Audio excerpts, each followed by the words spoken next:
सुभाष कुशवाहा साहब को और आप सभी साथियों को आपका परिचय मैंने भी सुना। ज़्यादातर लोग आप में वो लोग हैं जो लंबे समय तक सामाजिक राजनीतिक जीवन में आप सक्रिय रहे हैं, किसी दल या किसी विकल्प किसी प्लेटफॉर्म से जुड़े हुए रहे हैं।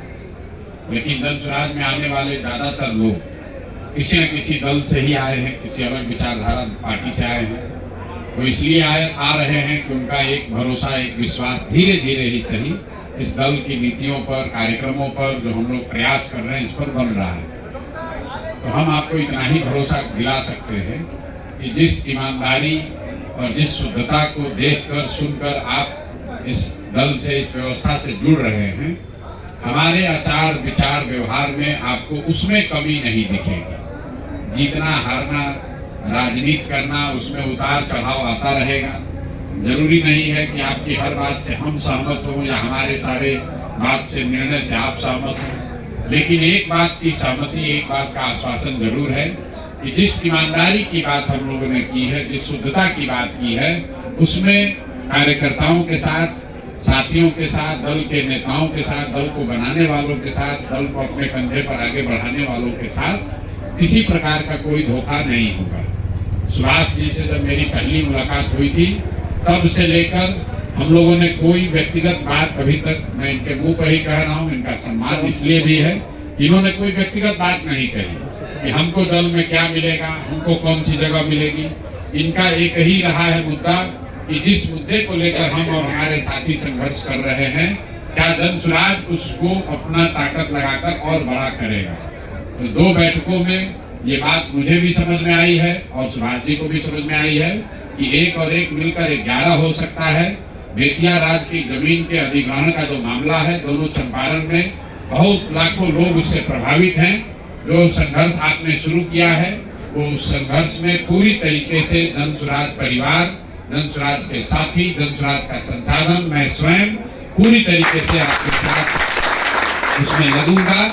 अब आज आप विधिवत रूप से ज्वाइन कर रहे हैं, इस परिवार के हिस्सा हो रहे हैं, तो मैं आपका तहे दिल से शुक्रिया अदा कर रहा हूं, आपका धन्यवाद कर रहा हूं। और अब हम लोग बैठकर अगले 2-4-5 दिनों में कार्यक्रम की जो आपने पहले संरचना बनाई हुई है उसको देख लेंगे, उसमें कैसे जुड़कर उसको और बड़ा और बेहतर और धारदार बनाया जाएगा, इस पर मिलकर चर्चा कर लेंगे। उसकी कोई चिंता आपको नहीं होनी चाहिए। 2-4-5 दिनों में उस पर निर्णय ले लेंगे, फिर मिलकर आप इसका नेतृत्व करें। पीछे से हम लोग इसमें आपके साथ खड़े होंगे। जहां तक आपके अपने राजनीति का सवाल है, तो जो भी जिस पद से आ रहा है, उस पद को, आपके अनुभव को, आपके पृष्ठभूमि को ध्यान में रखकर अगले 2 से 3 हफ्ते में जन स्वराज की लोकल इकाई में या राज्य की इकाई में, जैसा सुभाष जी से बातचीत करके हम लोग तय करेंगे। यहाँ किशोर कुमार मुन्ना जी बैठे हुए हैं, ये जन स्वराज के संगठन के प्रभारी हैं राज्य भर में। हम लोग कोशिश करेंगे कि आपकी जो पृष्ठभूमि है, आपने जो जीवन में कमाया है राजनीतिक तौर पर, सामाजिक अनुभव के तौर पर, उसको ध्यान में रखकर आपको जन स्वराज में भी यथोचित जिम्मेवारी और जगह और सम्मान मिले।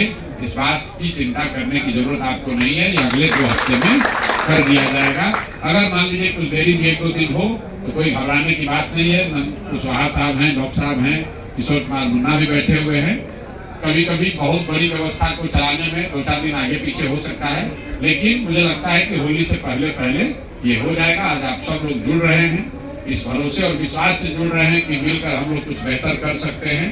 तो मैं आप सबका एक बार तहे दिल से शुक्रिया अदा कर रहा हूँ और विश्वास, इस विश्वास के साथ ये आगे हम लोग मिलकर कुछ अच्छा करेंगे, बिहार के लिए अच्छा करेंगे, अपने बच्चों के लिए अच्छा करेंगे, आने वाली पीढ़ी के लिए करेंगे। आप सबका एक बार फिर से तहे दिल से शुक्रिया, धन्यवाद, बहुत बहुत।